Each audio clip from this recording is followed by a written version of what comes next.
예, 어제 저희 지역구인 대구 서구에서 LPG 충전소 폭발로 큰 화재가 발생했습니다. 천만다행으로 사망자가 발생하지는 않았지만 8분이 화상 등의 부상을 입었습니다. 쾌차를 기원드리며 발빠른 초동 진화와 몸을 사리지 않은 소방관들의 헌신에 감사드립니다. 국민 모두 안전사고에 유의하시길 바랍니다. MBC를 편파 왜곡 방송으로 규정하고 MBC 광고기업 제품 불매운동에 동참 서명한 사람들이 33만 명을 넘어서고 있습니다. 지난 15일 서울시의회는 교통방송 TBS에 예산 지원을 폐지하는 조례를 통과시켰습니다. TBS는 연간 493억 원 중에 375억 원이 시민의 세금이었습니다. 김어준 씨를 비롯하여 친야 인사들의 아니면 말고식의 음모론을 확대 재생산하는 서식지가 숙주를 상실한 것입니다. 이렇게 공공성을 포기하고 정치를 하는 방송은 특징이 있습니다. 든든한 물줄을 배경으로 삼고 있다는 점입니다. 검언 유착 오보, 자막 조작 의혹, 우방국과 관계 훼손, 대역 왜곡 등 현 정부를 흠집내고 갈등을 조장하는 MBC 또한 다르지 않습니다. 많은 대기업이 MBC의 초대형 광고주로서 물줄을 자임하고 있습니다. 특히 모 대기업은 수십 년간 메인뉴스에 15광고를 몰아주고 있으며 MBC 주요 프로그램에 광고비를 대고 있습니다. 특히 2017-2018년 MBC 파업 기간에는 타 방송사 대비 10배에 가까운 TV 광고를 집행한 적도 있습니다. 더욱이 작년에는 현 MBC 사장의 비서실장이자 메인뉴스 앵커가 해당 대기업의 임원으로 자리를 옮겼습니다. 2005년에도 뉴스 앵커가 같은 기업의 임원으로 발탁되었습니다. 참으로 돈독한 관계가 아닐 수 없습니다. 문재인 정부 5년간 대한민국은 기업이 외국으로 도망가는 나라가 되었습니다. 윤석열 정부는 이를 복구하기 위해 취임과 동시에 기업 규제 혁신과 제도 개선에 나섰습니다.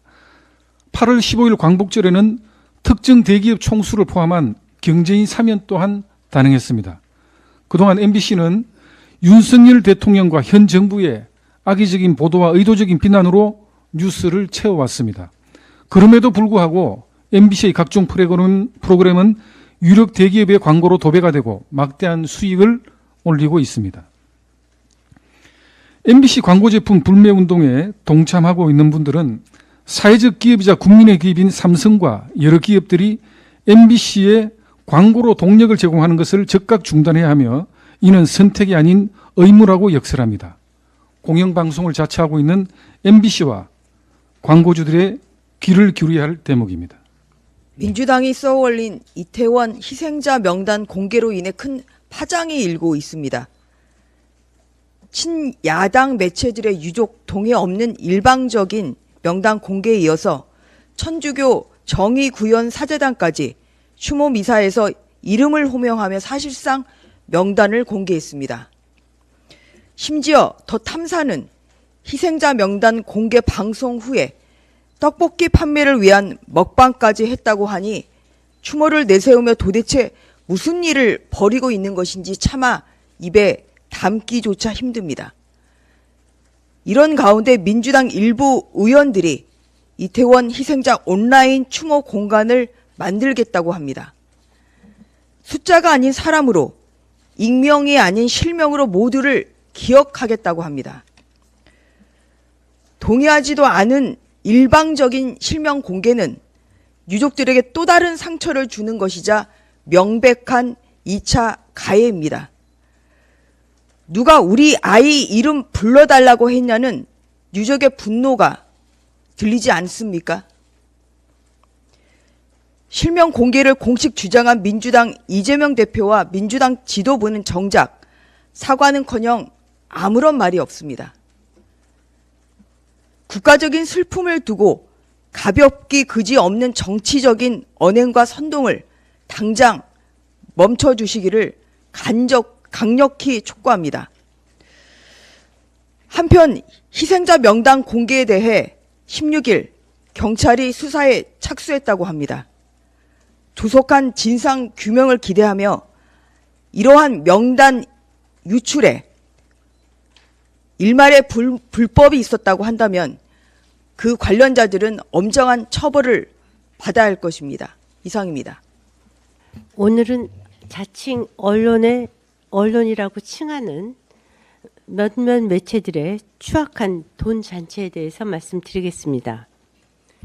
시민 언론이라고 주장하는 민들레는 창간사에서 권력과 자본에서 독립해 진실만을 추구하겠다고 밝혔습니다. 창간준비위원회에는 김민웅 촛불행동 대표, 광노현 전 서울시 교육감 등과 유시민 전 노무현 재단 이사장, 영화배우 문성근 씨 등 야권 인사들이 줄줄이 참여했습니다. 이 매체는 더 탐사와 함께 이태원 참사 희생자 155분의 명단을 불법으로 입수해 전체 유가족의 동의 없이 기습 공개했습니다. 그런데 이들은 정치에만 눈이 먼 것이 아닙니다. 돈에도 눈이 멀었습니다. 명단을 공개하면서 더 탐사몰에서 파는 떡볶이 광고와 해당 상품의 먹방을 10분가량 이어갔습니다. 그리고 버젓이 광고를 달라며 광고 문의 대표 전화까지 노출했습니다. 또한 실체도 없는 줄리 증언자를 법적으로 보호하기 위해 필요하다며 은행 후원 계좌들까지 줄줄이 나열했습니다. 오죽하면 수많은 댓글에서 악마도 고개를 절레절레 흔들 만행이라 듣고 비난하고 있습니다. 그 다음 민주당 대변인과 김의겸 의원과 협업으로 윤석열 대통령, 한동훈 장관을 모욕하기 위해 청담동 술자리라는 가짜 소설을 만든 더 참사라는 매체에 대해서 말씀드리겠습니다. 더 참사는 슈퍼챗 장사로 유명한 곳입니다. 슈퍼챗은 유튜브가 라이브 방송 때 참여자로부터 실시간 후원금을 받는 시스템입니다. 폭로 당일 슈퍼챗이 쏟아졌습니다. 결국 더 탐사는 일국의 대통령과 장관까지 슈퍼챗 장사에 동원한 것입니다. 오죽하면 더 탐사가 아닌 더 참사라고 하겠습니까? 기자 출신이라는 강진구 씨는 2분 팔아서 대체 얼마를 벌었습니까? MBC에 대해서 말씀드리겠습니다. MBC는 법인세 누락과 분실 회계가 적발되어 국세청으로부터 추징금 520억이 부과되었습니다. 그런데 최승호 전 사장과 박성재 사장, 김원태 감사 등 임원들은 2018년부터 3년간 무려 20여억 원에 달하는 업무 추진비를 현금으로 받아간 사실이 드러났습니다.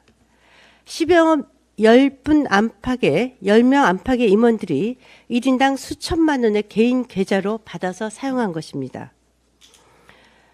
다들 아시겠지만 매우 작은 회사라도 업무 추진비 등 법인 비용 처리는 신용카드 또는 현금 영수증을 통해 처리해야만 합니다. 그것이 우리나라 법입니다. MBC는 정말 대담하지 않습니까? 이에 대해서 MBC 측은 관행이었다, 경조사업이었다고 해명합니다. 더 황당한 것은 MBC 임원들은 경조사비를 실비로 지급받고 있다는 내부 제보가 들어왔습니다. 그러니 경조사비일 리가 없죠. 제보가 사실이라면 MBC의 해명은 명백한 날조이고 거짓말입니다. 정말 경조사비로 20여억 원을 3년간 10여 분이 썼다면 그 내역을 반드시 공개해야만 합니다. 만약 사적으로 썼다면 이는 명백한 횡령이고 또한 형사처벌 대상입니다. 국세청은 신속히 수사를 의뢰해야 합니다. 또한 한상혁 방통위원장은 이를 수년간 눈감아준 권태선 박문진 이사장과 이사 전원을 해임해야만 합니다. 이것이 바로 법이고 공정이고 상식입니다. 안녕하십니까. 비대위원 김종혁입니다. 민주당과 그 지지자들이 공황 상태에 빠져 있는 듯한 말과 행동을 거듭하고 있습니다. 민주당 장경태 최고위원은 김건희 여사가 캄보디아에서 심장병을 앓는 어린이의 집을 방문한 것을 빈곤 포르노라고 비난했습니다. 캄보디아 정부가 제공한 앙코르와트 유적지 방문 배우자 프로그램에 가지 않고 외교적 결례를 범했다는 것입니다. 아니, 앙코르와트 관광이 무슨 강제 조항도 아니고 회담에 참석한 정상 배우자들 중 상당수가 가지 않았는데 그게 무슨 외교적 결례라는 말입니까? 그리고 심장병을 앓는 어린이의 집을 찾아간 게 빈곤 포르노라면 국회의원들이 참사 현장을 방문해 피해자들을 위로하는 건 재난 포르노고 도의원, 시의원, 구의원들이 어려운 분들을 위해 김장해주고 연탄 날라주는 건 김장 포르노, 연탄 포르노입니까? 몇 년간 길렀던 풍산개를 내보내고 정작 달력에는 그 개들을 모델로 사진을 찍었다는 문재인 전 대통령이나 자기 관내에서 참사가 발생했는데도 다른 지역에서 먹방을 찍었던 이재명 전 경기도지사는 또 무슨 포르노입니까? 제발 말이 좀 되는 소리를 하시기 바랍니다. 어디서 그럴싸한 단어 하나 들고 와서 아무렇게나 내뱉지 마시고 말입니다. 민주당과 지지자들은 또 김건희 여사가 바이든 미국 대통령과 팔짱을 끼고 사진을 찍었다고 맹공합니다. 만일 김 여사가 친밀감의 표시로 아버지 뻘인 바이든 대통령과 팔짱 끼고 사진 찍은 게 문제라면 2018년 프랑스를 방문해 김정숙 여사가 젊은 마크롱 대통령의 팔짱을 끼고 엘리제궁을 돈 것은 뭐라고 해야 합니까? 당시 청와대는 외교적 환대를 받았다라고 자랑하지 않았습니까? 지금 인터넷상에는 김정숙 여사가 외국에 나가 팔짱을 끼거나 볼을 부비며 인사하는 여러 사진들이 돌고 있습니다.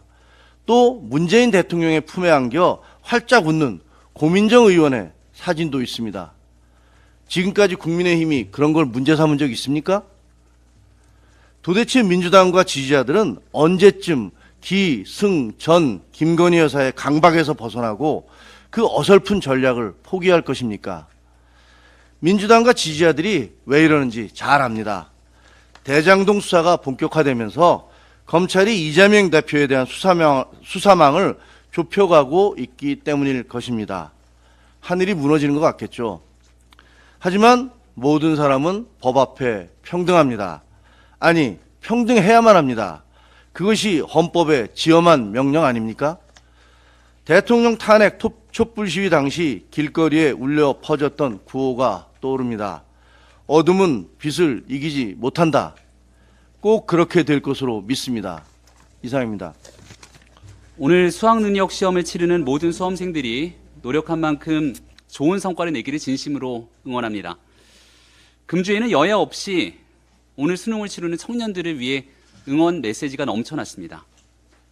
하지만 정작 중요한 건 말로만 외치는 응원 메시지가 아니라 수능 이후 이 청년들이 살아갈 현실에 대해 여야 정치권이 진정 머리를 모으고 꼭 필요한 대책들을 내어놓는 일이 되어야 할 것입니다. 얼마 전 전국경제인연합회가 올해 상반기 세대별 체감 경제 고통 지수를 산출했는데 15세에서 29세에 해당되는 20대의 체감 경제 고통 지수가 25.1로 전 연령대 중 가장 높았다고 합니다. 40대와 비교할 때 20대의 고통 지수는 무려 2배에 해당하는 수치로 나타났으니 취업난과 물가 급등으로 인한 피해가 오롯이 청년 세대에게 전가되었다고 해도 과언이 아닐 겁니다. 자금의 물가 상승이 청년층이 많이 소비하는 분야에 집중되어 있는 것도 한 원인일 텐데요. 취업 준비 중이거나 소득이 적은 청년들이 생활 물가 상승의 직격탄을 맞고 있는 셈이고 꽁꽁 얼어붙은 취업난도 엎친 데 덮친 격으로 청년의 고통을 가중시키고 있습니다. 오죽하면 영원으로 일주일 살아내기, 무지출 챌린지 등이 새로운 트렌드가 되어 극단적 소비 단식으로까지 나아가게 되었는지 우리 정치권에 무거운 고민이 필요합니다. 그런데 이번 정기국회 예산안 심사에 매진하며 정부와 함께 청년 문제 해결에 앞장서야 할 제1야당 민주당은 이런 문제에 대한 해결 의지는 온데간데 없이 온통 이태원 참사를 정쟁으로 활용하는 데 혈안이 되어 있으니 청년 세대를 비롯한 국민의 삶과 내일을 생각하는 정당이 과연 맞는 건지 비판하지 않을 수가 없습니다. 더불어민주당이 청년 세대가 겪고 있는 일상의 처절한 어려움에 조금이라도 공감하고 있다면 국민 고통을 가중시키는 장애 선동전 즉각 중단하고 거대 의석의 힘을 온전히 국민의 삶, 민생을 위해 집중하기를 당부드립니다. 예, 제가 한 말씀 드리겠습니다. 여의도 연구원장 김용태입니다. 오늘 3시 여의도 연구원이 주최하는 정책 토론회가 있습니다. 금투세 관련 이 국민들의 목소리를 직접 듣고 전문가들의 의견을 청취하는 자리인데요. 우리 정책위 의장께서 말씀하신 대로 정책의 취지와는 별개로 시행에는 늘 때가 있게 마련인데 이 민주당이 지금 주장하고 있는 금투세는 정말로 이 시장에 엄청난 충격을 줄 거라고 생각하고 있습니다. 현재 이 자본시장 중에서 채권시장과 코인시장이 정말로 엄청난 어려움을 겪고 있고 부동산 시장마저 어려운데 간신히 버티고 있는 주식시장마저 금투세 강행으로 큰 혼란에 빠진다면 정말 대한민국 경제가 걱정입니다. 오늘 특히 이 간담회에는 민주당이 그렇게 주장하는 개미 투자자들의 목소리를 직접 듣는 기회를 마련했습니다. 과연 민주당이 위한다는 개미 투자자들이 실제로 금투세에 대해서 어떤 입장을 갖고 있는지 직접 와서 들어보시고 많이 언론들께서 관심을 가져주시기 바랍니다. 이상입니다.